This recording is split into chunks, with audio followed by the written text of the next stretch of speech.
Right, a very good morning to you all. As I said, that was a really good local artist I met at quite a biggish music conference that I went to called Splashy Fen, which showcases on about 6 different stages, a whole range. I think there was 300 different artists. I went with my family, so it's a really good experience. So good morning. This is our second webinar for the year. We're getting back into the swing of things, and really great to welcome our special guest this morning, Dave Henderson, who is the sales director based in sunny UK. How are you doing, Dave? Yeah, very well, thanks, Craig. Yes, obviously summer up here and going to get up to 35 degrees today, so I'm glad we're doing it this early in the morning. Great to meet you. Normally the other way around, huh? Yeah, so exactly. Things are chilly this side. Okay. So we've got a really good session lined up this morning. A couple of very familiar faces on the line. I see we're having some of the slower fingers clicking in and joining this morning, but we're getting there. Our numbers are getting up quite nicely. Just as a bit of a reminder, for those of you that are not familiar with the platform, there's quite a bit of functionality on the platform, and it's quite nice and interactive. So, at a glance, you can click and see who's online. You might recognize some old familiar friends and faces there. And also we have a chat functionality, so general comments, banter, etc. You're very welcome to pop that into the chat. If you have specific questions that you'd like to ask myself or Dave or the Synack team, pop it into the Q&A button. And then, we're going to be having polls. We'll have a survey at the end. And I think good news for everyone is we're running a Kahoot this morning. So at the very end, we're going to be running a quiz with, I think there are 5 questions. So I'm going to encourage you to maybe get a pen and paper out or on your phone, listen to some of the stats, listen to some of the info, especially that Dave is going to be sharing. And we've got 2 prizes up for grabs. We've got a first prize, 1,000, and second prize, 500 Take-A-Lot vouchers, which I'm sure will come in very handy. So we'll pop the code up. You're very welcome to join in the meantime. I highly suggest just scan the QR code. It will take you to the site, or you could just go to kahoot.it and enter in the PIN code over there. Tara, if I can ask you maybe just to pop that the Kahoot link and the actual PIN into the chat, and because there's people joining all the time now, so they're going to miss that, but we'll pop it on near the end again as well. So I just wanted to give a bit of a security news update in terms of some of the things that we are seeing happening. And I don't know if you saw, but there was a hacker group called Black X that, according to my records, this was based on a leak that happened in August of last year. But they have now gone and leaked our ruling party's information. Yeah, you can see the African National Congress. This is basically doxing, where they've published very sensitive personal information of ANC leadership. We're talking about physical addresses and telephone numbers and things like that, which is, really irresponsible and puts people's lives in potential harm. And then also voting lists of ANC members, and that as well has been now posted online, along with a German trade union and other entities as well. And then we have seen a massive, this has just been published now, according to Cyber News, a massive 24 billion credentials leak. So this information, they believe, was extracted from various Elasticsearch clusters. And you can actually see the pie graph over there that talks about where these different records came through. But I mean, this is a massive data breach, considering there are, I don't know, between 7 to 8 billion people on the planet. So typically 3 records of every human being, if you do the maths according to that. So that's really not good news as well, because we know once information is out there, it gets used for all kinds of harm. Another bit of news for you as well, those of you that attended the IT Web Security Summit. It was a really big event in Johannesburg this year. We had about 1,500 people attend. I was at the Cape Town session. We ran a workshop, and we ran a workshop in Joburg as well. Just something interesting that I wanted to share with you. We had a closed door session with a number of interesting people in our industry looking at various sectors, and we ran a simulated attack using cyber rangers against our country to see how prepared we are to actually deal with a attack that has national consequences. So the first inject that we actually ran was a national mobile network operator. We had a large data breach. Actually, as part of those records as well were intercept records that intelligence normally does on telephone calls or emails, intercepts, for example, to gather intelligence. So that was the first inject, and we looked at how we're going to deal with this at a country point of view. And the second was, going from bad to worse now. Off the back of that, this telecom breach now resulted in a massive surge of SIM swap attempts and account takeovers, for example. And then to make matters even worse, there was a deep fake of our finance minister saying that there's a crisis, people must go and draw cash. It was viewed by a few million people, and it created panic. So we used this. We had an hour and a half together to look at how the different stakeholders in our country, for example, and internationally, must actually deal with this as an incident. And it was very interesting to facilitate and to hear the discussions in the room, because quite a few conflicting things as well. And I just thought, this is the structures that I actually used to help drive the narrative. And this is from a South African point of view, the core government entities that are responsible for cyber and all the relevant South African stakeholders that have a role to play. So, for example, our national CSIRT, our cybersecurity hub, is based at the CSR. It's funded by the Department of Communication and Digital Technologies. So this is all government over here, all different players. And then we've got different sectors as well. So we've got, the financial sector, the banking sector that's coordinated by SABRIC, and insurance, Aziza. We had Combric there that deals with telecoms, Vodacoms, MTNs, Telkom, etc. And then there's education. So these are the different stakeholders in our country that all have a role to play in terms of cybersecurity. And the one thing that we identified, and this is a call out, if there are people in the industrial side of things or on the medical sector, my understanding is there is no current industry group. There is no coordination happening at an industrial level. So we're talking about mines, manufacturing organizations, etc., and the medical sector, so hospitals, medical insurance, etc. as well. And there was sort of some of the people that were talking, that I was talking to as well, saying it would be really good if we can coordinate something in that regard. So I am going to be firing off. We've got quite a few clients in these different sectors and know lots of people in the space, just to at least start getting people together to start to share threat information so that there can be some coordination as well. So if you are in those two sectors, industrial and or medical, then just give me a shout out and we can add you to that group that we're going to be creating. It's probably just going to be starting off with a WhatsApp or a Telegram group, just to an initial meeting, just to allow people to meet and build relationships, because these are very important to have.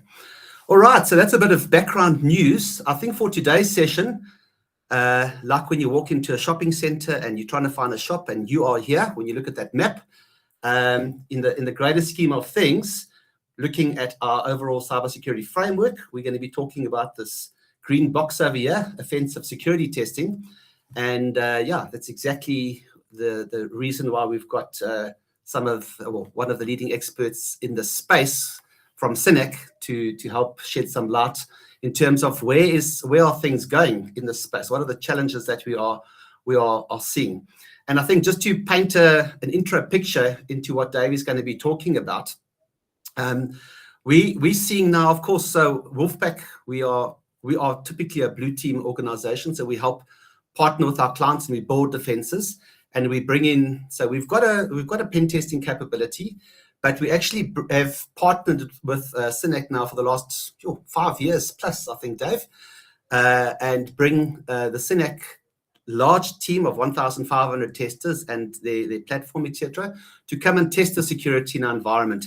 And of course, with changes in technology and partnerships in terms of APIs, cloud, and of course AR, it's creating a lot of challenges for organizations to roll this out, but testing, of course, needs to keep up with pace. And the challenges we're seeing is that, especially like large retailers, adding new applications, integrations, API suppliers, and digital services.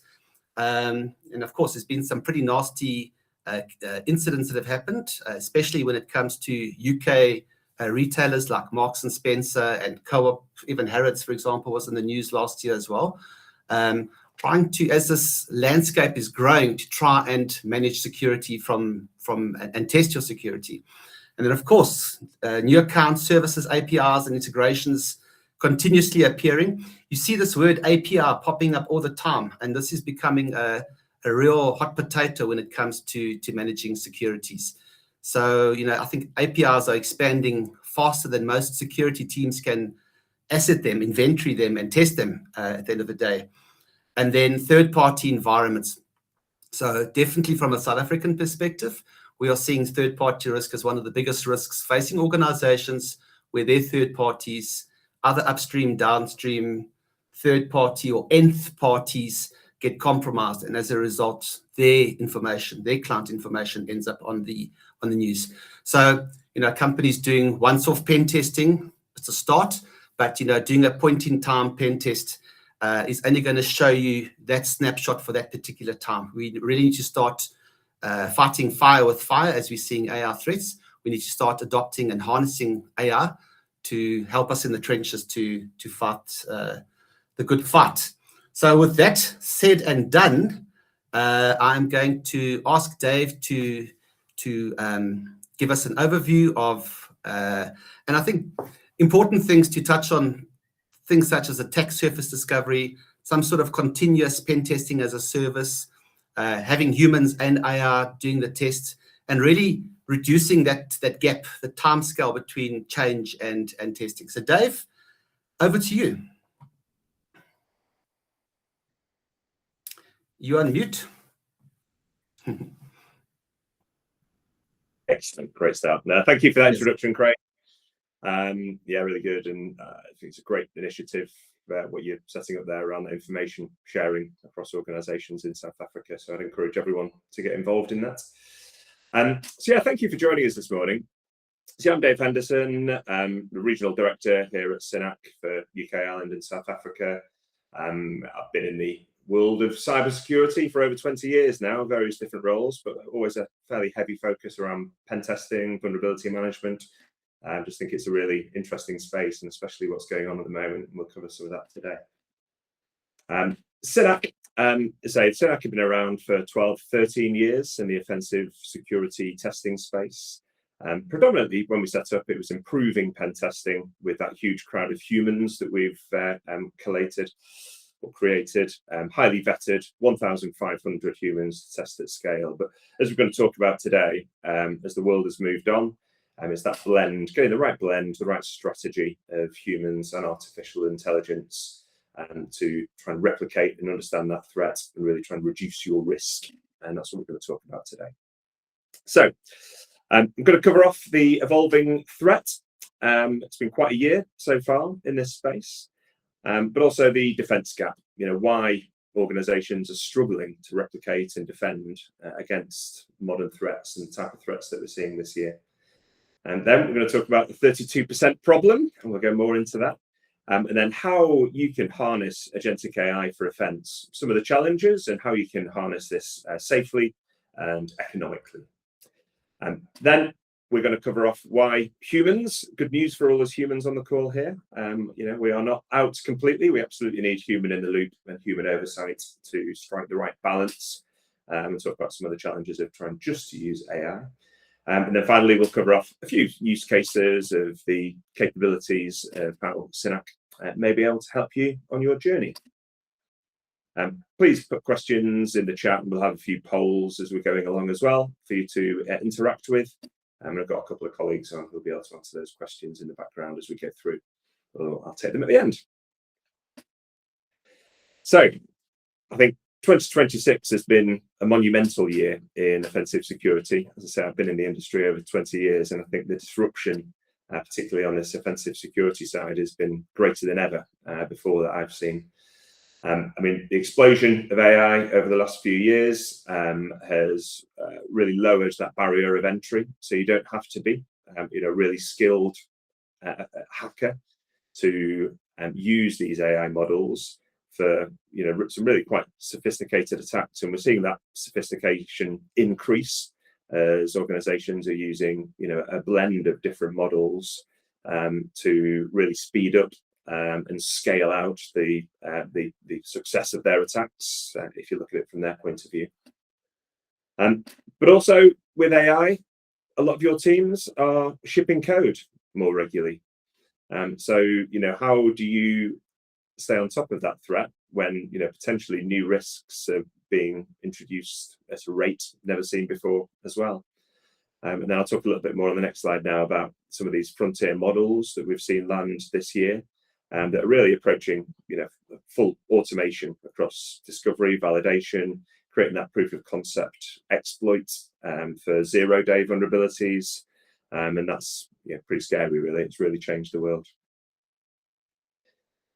So going a little bit more into the detail there, frontier models have really changed the game. There's been a lot of news earlier this year, but the highlight, the graphic over on the right-hand side there is showing that in 2018, the average time from a CVE disclosure to a confirmed exploitation was 2.3 years.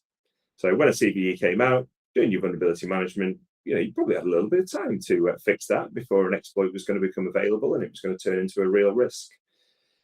Well, now that current measurement sits at 9 hours, and the predictions are that by the end of 2026, that is going to be just 20 minutes average. So that's a huge change in how we have to act as defenders in our world. Attack vectors, really scaling with AI. They're understanding your attack surface, maybe even better than you in some cases, and really accelerating those attacks. It's something we need to be really mindful of. Mythos, the news about Mythos recently, one of the key takeaways there was when they let Mythos run wild within their Firefox browser, found 271 new exploitable vulnerabilities. Those vulnerabilities had always been there, but they just hadn't been detected by human testing previously. So that led to Firefox releasing a new version, Firefox 150, to patch all of those vulnerabilities. So it really is just a real evidence point of the scale of the new threat. So why are organizations, why are the defenders struggling to keep up with that threat? I think I've always been of a view that you need to do what you can to replicate the threat and replicate the threat safely. But to safely replicate the threat via AI is very hard. A lot of organizations and teams lack the tools, talent, and budget to do at the scale necessary, across your attack surface. And that comes into, we've always talked about the skills shortage. That doesn't change with AI capabilities. If anything, it makes the gap even wider. And so, you need to make sure that you're able to access the world's leading security researchers that are on the bleeding edge of research into what the AI models can do, to virtually build out your team to cover that capability. Touched on this, but a big one is AI used in development. I think this is huge. We've had a lot of conversations recently where digital teams in organizations are releasing new applications quicker than ever. They're releasing changes and updates to applications. And it's a competitive world out there. Organizations have to use AI to develop and build at this scale. But at that scale, every time you introduce a change, every time you introduce a new application, you're potentially introducing new risk, and how do security teams keep up with that pace that development teams are moving at now? And finally, and one thing that we've spent a number of years on here at Synack is really understanding that how do you deploy safely if you're going to use AI to try and replicate that threat. There are a lot of challenges, putting a framework in place to put really secure and robust guardrails to make sure that your AI isn't going to run away and start breaking things within your environment by, when it discovers some of these exploits going too far. How do you make sure you're not going to DDoS yourself with artificial intelligence? But also there is a lot of legal oversight in how you use AI. And a term I've become familiar with just over the last few months as well is tokenomics. If you just let an AI model run wild, that's going to absolutely chew compute, burn through tokens, and you're left with an unpredictable bill for what you're trying to do. And so how do you build a framework that uses different models at the right life cycle of an offensive attack to really keep control over costs?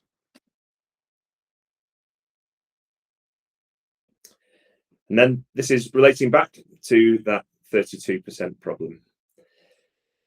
So we commissioned some research with a partner of ours, Omdia, earlier this year, and that report is available. One of my colleagues might be able to share this in the chat. But what came back from this is that although organizations are aware and they want to be testing all of their attack surface, the reality is that the average is organizations are only testing 32% of that attack surface.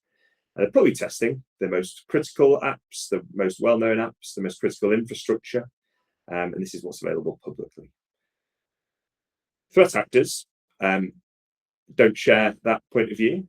They're testing your entire attack surface, because even if it isn't a critical piece of infrastructure, might not be a critical application, if they can find an exploit in that attack surface, it might lead them to chain through to those critical assets, to cloud environments, to internal environments. So the real challenge that we're trying to work on our customers is how can we get the right blend, the right strategy of human testing and agentic AI testing to make sure that we are covering the largest part, aiming to get towards that, 100% of attack surface known and understood, and also tested. And point-in-time testing, generally isn't enough. On those parts of the attack surface where there's high rates of change, we need to be looking at continuous testing.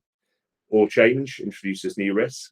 And as I referred to before as well, with CVEs becoming known exploitable within hours now, even if you aren't making changes to your attack surface from a risk posture is changing. So we need to work out the right strategy of continuous and point-in-time testing, or more regular testing, all with budget in mind to achieve the right strategy, the right approach for you, and it's unique to everyone.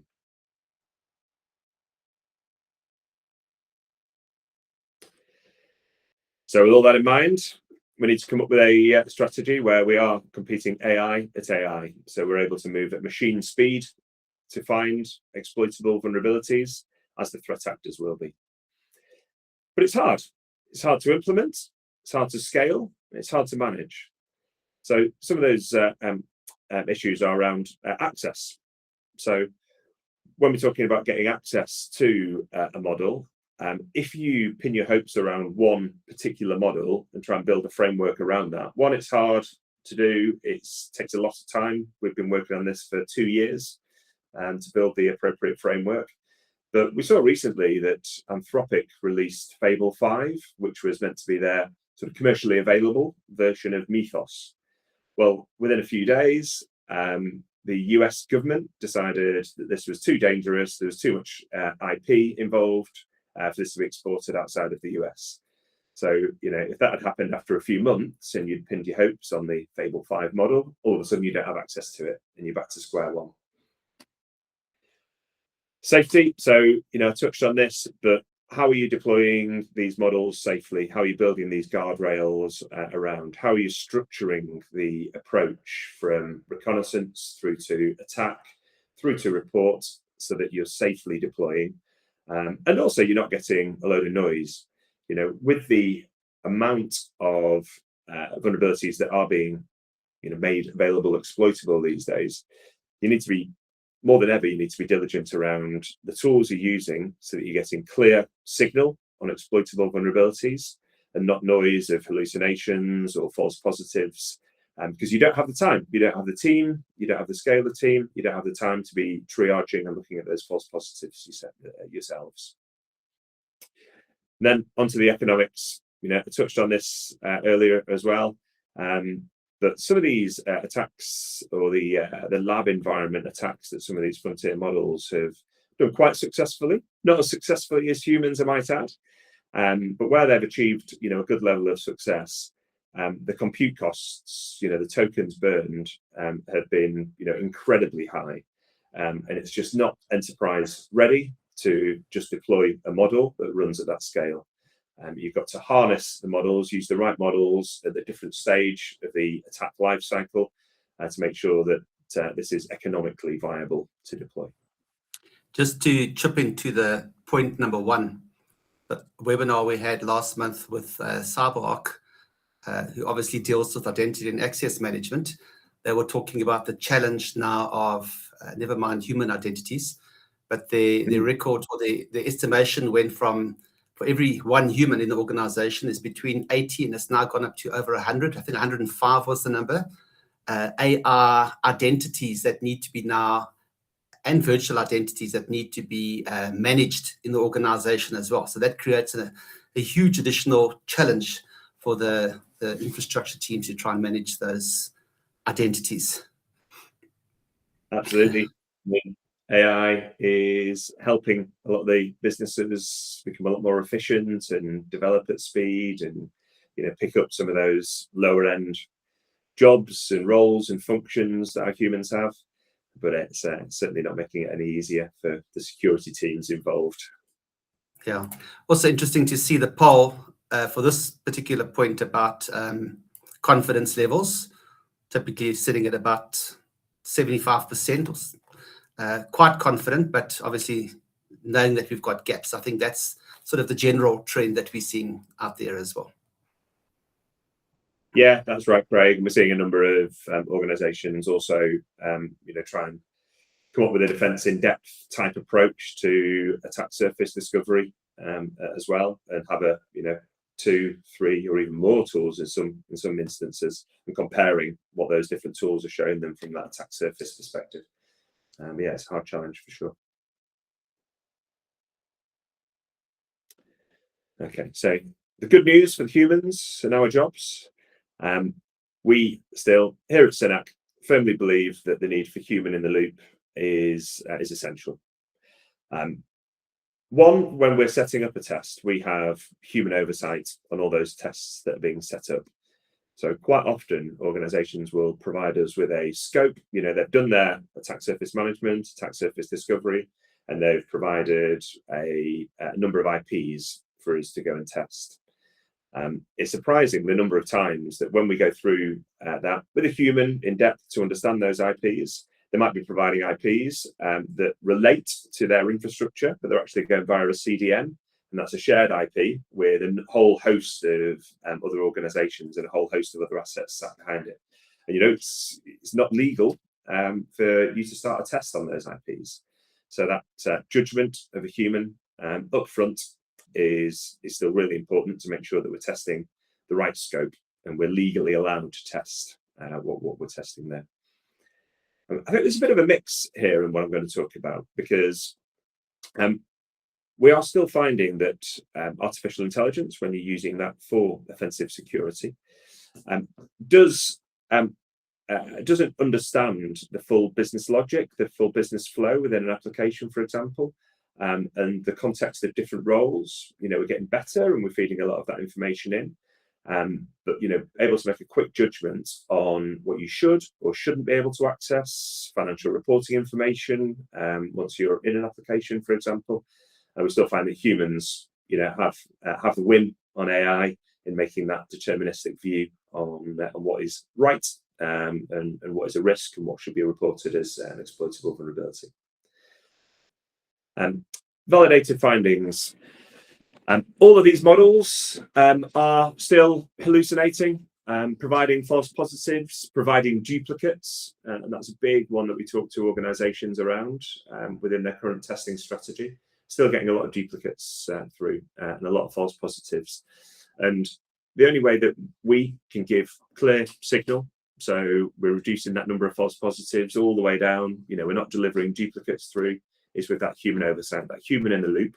So we've got a large vulnerability team in-house here at Synack that go through each of the vulnerability reports, check the quality of write-up, add any additional context that might be useful, but also check that we're not sending duplicates through and that they are absolutely exploitable vulnerabilities that demonstrate that potential impact. And also, with our scale of the team, with all those 1,500 ethical hackers, security researchers that we have within our community, with our own internal teams, there's a whole continuous learning and feedback loop that we have here with our AI models. So it really is, a better together thing, AI and humans working in harmony to create the best approach, not just the testing, but keeping control and improving those AI models. So now I'm going to run through 4 of the many use cases for Synack, but I think the 4 most relevant to the conversation today. So we're going to talk about that attack surface discovery piece, making sure that not only you're testing all of your attack surface, but actually you know what your attack surface is in the first place before we even start that conversation around a strategy to get full coverage of testing. We're going to talk about 2 of our agentic AI products. We call our agentic AI Sara. That stands for Synack Autonomous Red Agents. So the first one is Sara Triage, where we can use Sara to create clear signal from the vulnerabilities that you're detecting with your scanning capabilities. And then we're going to talk about our Sara Pentest. So this is our full agentic AI Pentest, aimed to replicate what a human would do in a test report with thinking like a human would do in a test, but we're completing these with reporting within 2 to 3 days rather than that couple of weeks or longer. And then we're still going to talk about our humans as we've moved into this AI era. We are still doing a lot of continuous testing using our humans, and I'll talk a little bit more around that team. The SRT, we call them, the Synack Red Team. So first, within our platform, it's a full offensive security testing platform, and we always work best with our organizations. We work with most of our organizations where we're running either attack surface discovery ourselves, or we can take in attack surface asset information via our APIs. This gets all of your assets, all of your infrastructure, all of your web hosts, all your web apps into one place. And then we can start to overlay analytics onto those. So we can, the amount of potential exploitable vulnerabilities, the amount of confirmed exploitable vulnerabilities in the platform, as well as lots of information like the types of software used and potentially vulnerable software used in that, which, along with your insight onto the criticality of the assets, the rate of change, helps us come up with a strategy with you from the Synack portal of what to test, how frequently to test, and what might be relevant for continuous testing with Synack.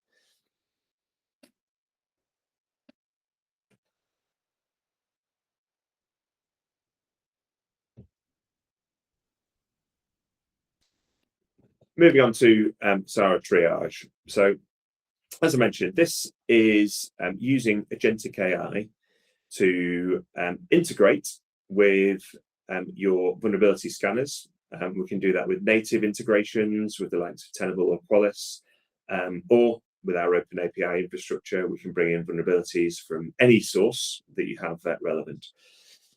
That brings in all the vulnerabilities, all the scanner findings into our portal, and then we can overlay EPSS information and CISA-KEV known exploitable vulnerability information into that vulnerability database that will sit within Synack.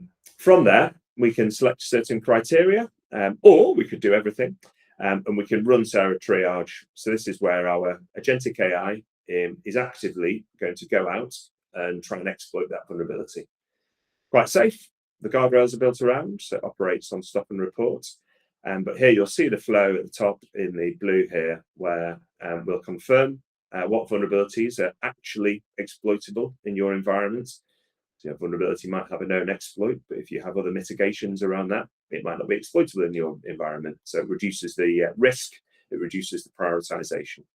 So this is really around trying to get that really clear signal as confirmed, validated, exploitable vulnerabilities within your environment, and clear down some of that noise from the vulnerability scanners, where you might be having thousands, tens of thousands, hundreds of thousands, in some cases for large enterprises, into the millions of vulnerabilities coming in from these scanners. We fully integrate into ticketing systems, for example, into SIEM platforms as well. So we can automate the workflow that as soon as a vulnerability from Sara Triage or from any of our pen testing, our offensive security testing, can automatically create a workflow into the likes of Jira, ServiceNow. And when those tickets have been marked as fixed, that flows directly back into our platform. And we will then go and confirm immediately if that vulnerability has been patched, remediated successfully or not. And you build up a lot of great information around mean time to remediation. You can monitor any SLAs or OLAs that you have internally around how quickly you're aiming to fix criticals, highs, mediums, lows within your environment.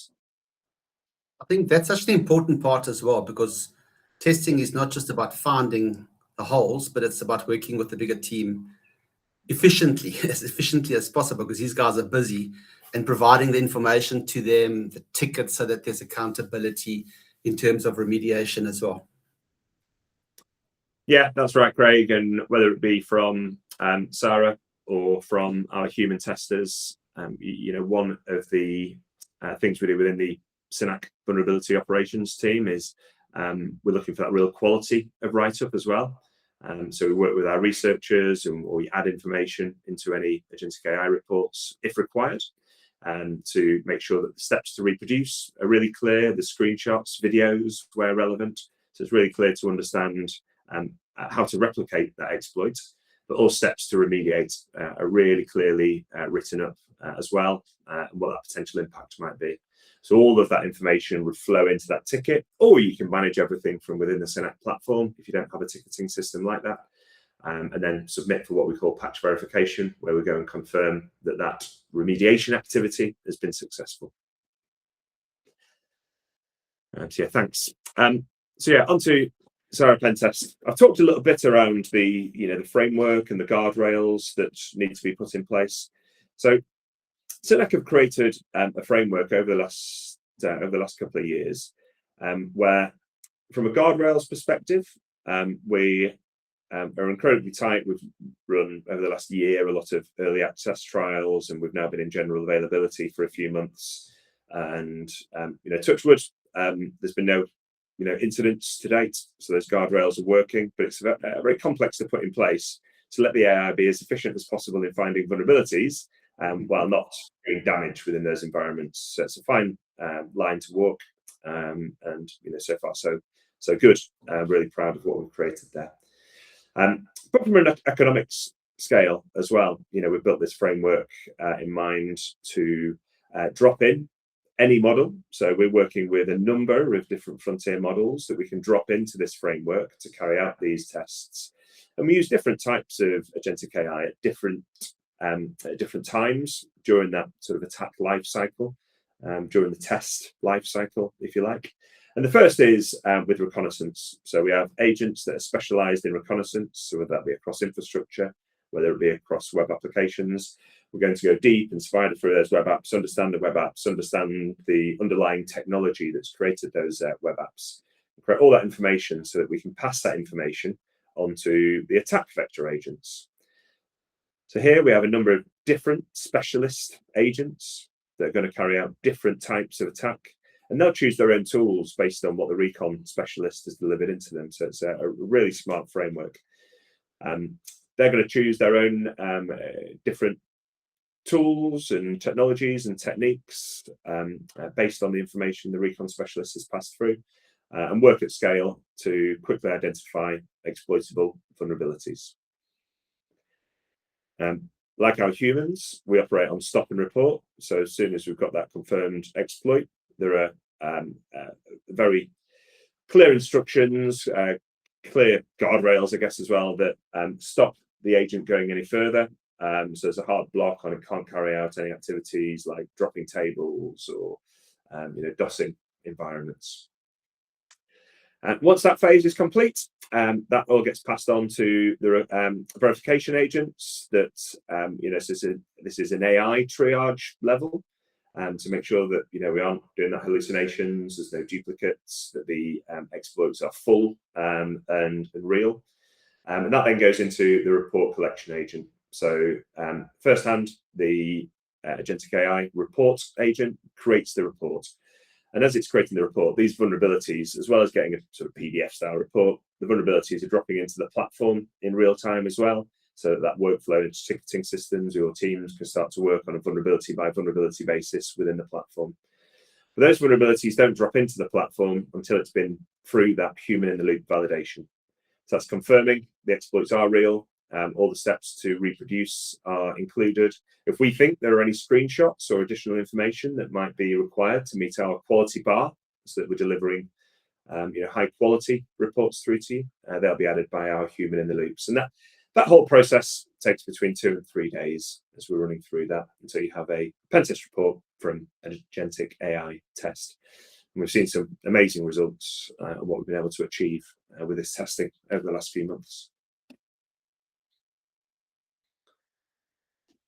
But finally, the humans we're seeing are still very important to our approach to offensive security. There are still a lot of vulnerabilities. There's real complex business logic vulnerabilities that agentic AI at any level isn't finding. Even Mythos and GPT 5.5. They aren't solving some of the most complex sort of lab challenges. They aren't getting as far as the humans, and we see exactly the same thing. There's a lot of business context and complex sort of logic vulnerabilities, chaining some vulnerabilities together to get to that impact that artificial intelligence it still isn't managing to do. So here at Synack, we have a team of 1,500 vetted researchers. So they go through a 6-month vetting process with us. And I think less than 10% of applicants actually make it onto the Synack Red Team. We maintain that number of around 1,500 researchers for a few reasons, but one, again, for that control, that risk reduction, and all of our researchers test on Synack infrastructure. So, we maintain that number at 1,500, and we can give 1,500 researchers that infrastructure to test on.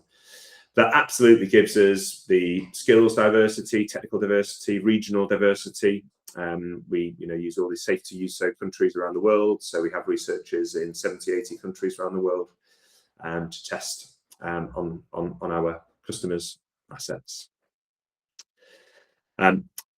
Generally, on a test, we'll have between 50 and 80 researchers. We select the most relevant researchers for the scope. But they'll be competing. So it is incentivized testing. And we believe that, again, on the human front, that enables us to emulate the real world threat a lot more, because they're incentivized to find exploitable vulnerabilities that demonstrate impact. That's the only way that they are paid and earned money via Synack. So really gamify that experience, and those researchers are competing against each other. And we frequently find many more exploitable vulnerabilities, that potential risk to you, than a traditional pen test would, when you're just getting 1 or maybe 2. Security researchers running through a very structured framework and approach. This is unstructured, competitive environment to find the vulnerabilities that matter and find those safely. And we can report on the coverage data, so the amount of researchers, the amount of hours, because we capture all this traffic, the types of attack, and where those where that attack traffic has gone. So if you're testing a web application, we show you in the portal all the coverage analytics, the coverage data, to give you confidence that that application has been tested thoroughly. There's traffic gone to every part of that application.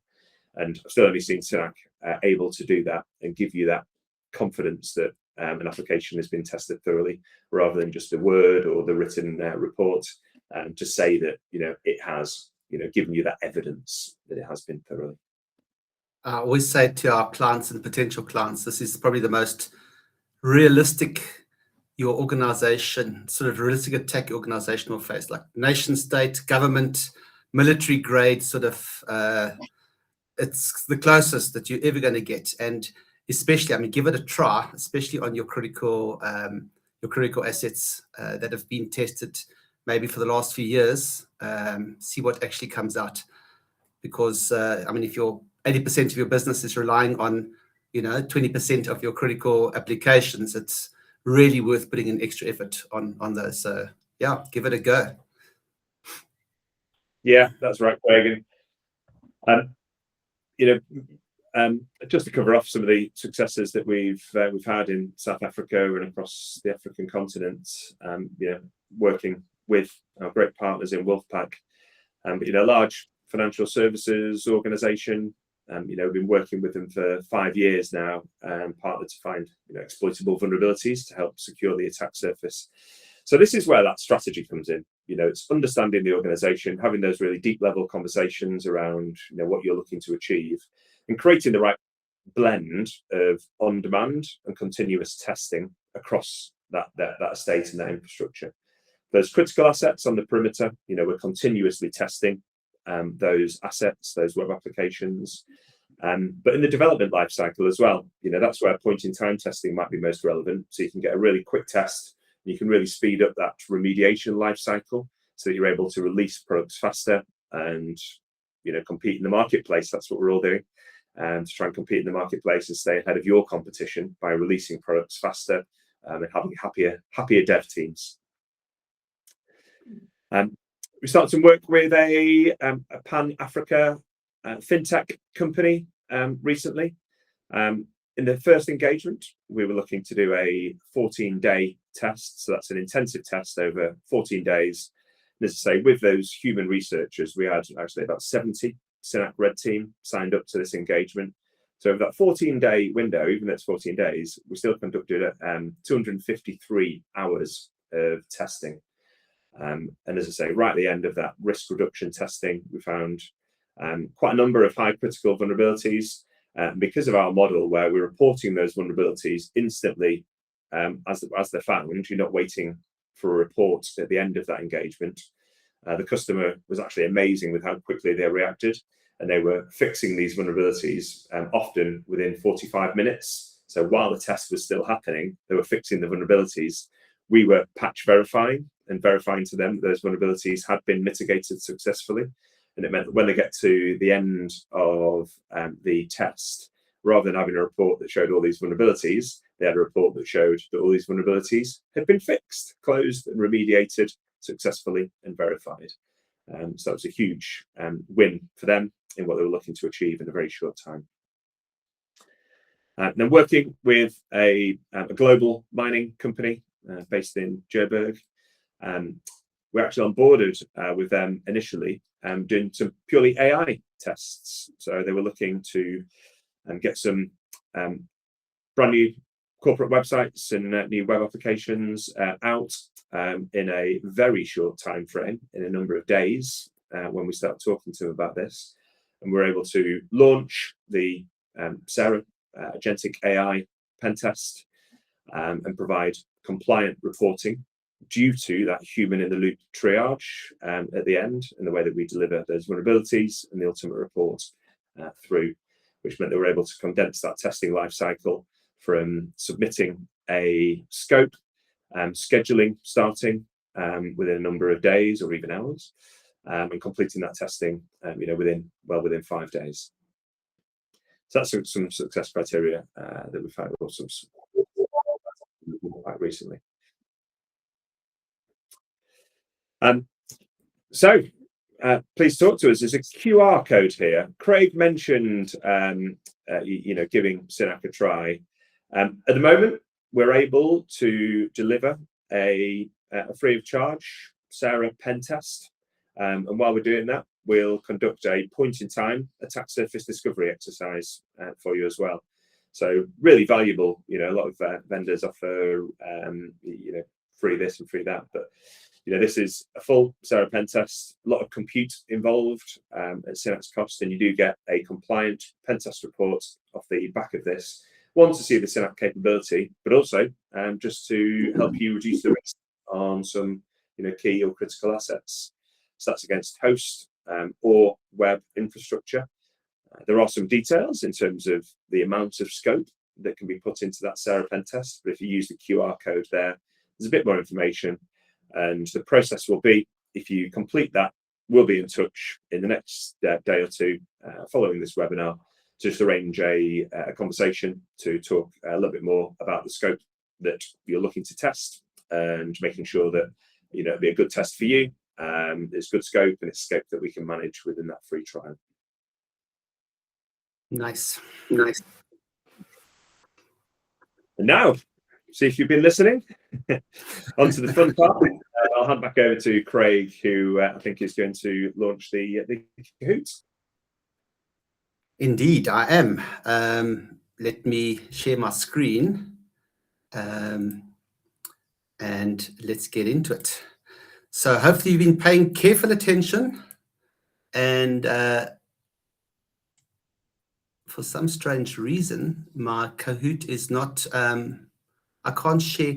Just stop sharing on your side there. Let me end presentation. There we go. Aha, there we go. Going to share my entire screen with sound because we want to play the Kahoot sound, of course. You should be able to see that. So, scan the code. So far, we've got 12 participants. I see one Wolfpack person there. Unfortunately, Wolfpack and Synack team members cannot take part due to strict governance rules. In fairness, so scan the QR code or go to kahoot.it and enter in this PIN code. I'll give you guys a bit more time. Otherwise, you've got a very high chance of winning two prizes, 1,000 Rand Take-A-Lot voucher, tax-free, or 500 Rand Take-A-Lot voucher, which you can, don't have to tell your spouse about. You can go and buy something really nice for yourself. Right, so I'm going to give you guys a bit more time. I see the numbers are climbing up. Let's maybe say when it gets to about 20 or so. All right, I'm going to start the show. So let's go. I see some last minute people climbing through the windows there. Okay, let's get started. So the first question, so you should be able to see on your phone now the different questions, and you just select the necessary symbol for the corresponding answer. How many vulnerabilities were found by Anthropic's Mythos model in the Firefox browser? You've got 15 seconds to click the correct button. 258, 283, 271, or 296. Quick, I see only 3-4 answers. Oh, you guys are taking too long. So there we go. The correct answer was 271. We're going to the next one. What proportion of attack surfaces are typically tested? This number was said a few times. 28, 36, 32, 41. Click the correct symbol. You guys are getting a bit faster now. Much faster. Well done. Good. So yeah, most of you actually got that. The correct answer was 32%. So well done. Question number 3. I think it's 3 of 5. Hey? Which is one of the main challenges in deploying AI testing yourself? All of these are kind of challenging, but choose the most correct one. Access to models may be removed. It would be limited to browser attacks. Setting guardrails is impossible. It cannot scale across large attack surfaces. See, only 4 people got that one right. Access to models may be removed at any point in time. And then, what is the key limitation of point-in-time pen testing? It takes weeks to schedule. It leaves long periods of untested exposure between assessments. It is only effective against known vulnerabilities. It cannot be automated effectively. 3, 2, 1. Okay.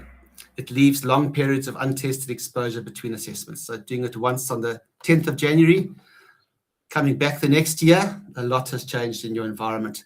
So folks, the next one is the map. Remember I showed you guys the map of the methodology or the framework. All you got to do on your phone is you put your finger on the phone. You'll see just now when it comes up, just move that around and move the little map icon over the correct box. So you might have to pinch and zoom in like you do with the photograph. Which management domain did we cover this morning? So there is the thing. On your phone, pinch in and move the little picture. I've given you a bit of extra time, 20 seconds. So move it over the management domain that we spoke about this morning.